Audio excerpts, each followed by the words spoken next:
ओंकार स्मरण।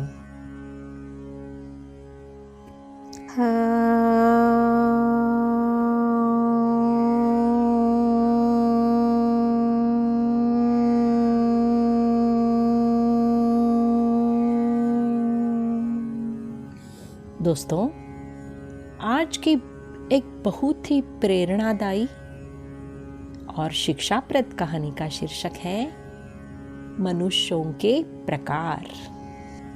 दोस्तों, एक बार परमहंस देव अपने शिष्यों के साथ टहल रहे थे। देखा कि एक जगह मछुए जाल फेंककर मछलियां पकड़ रहे हैं। एक मछुए के पास वे खड़े हो गए और अपने शिष्यों से बोले, ध्यानपूर्वक इस जाल में फंसी मछलियों की गतिविधियों को देखो। शिष्यों ने देखा कि कुछ मछलियां ऐसी हैं जो जाल में निश्चल पड़ी हैं। वे निकलने की कोई कोशिश ही नहीं कर रही हैं, जबकि कुछ मछलियां जाल से निकलने की कोशिश करती रही, किंतु उन्हें सफलता नहीं मिली और कुछ जाल से मुक्त होकर पुनः जल में क्रीड़ा कर रही है।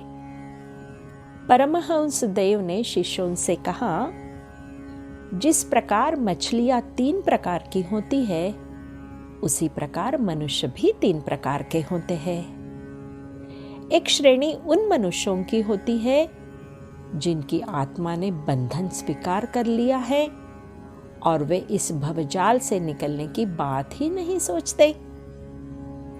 दूसरी श्रेणी ऐसे व्यक्तियों की है जो वीरों की तरह प्रयत्न तो करते हैं पर मुक्ति से वंचित रहते हैं। और तीसरी श्रेणी उन लोगों की है जो चरम प्रयत्न द्वारा अंततः मुक्ति को प्राप्त ही कर लेते हैं।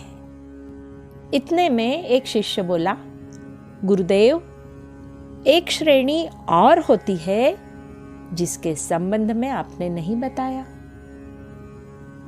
हाँ, एक चौथी श्रेणी भी होती है। परमहंस बोले, इस श्रेणी के मनुष्य उन मछलियों के समान हैं जो जाल के निकट ही नहीं आती और इस तरह उनके फंसने का प्रश्न ही नहीं उठता। है ना दोस्तों?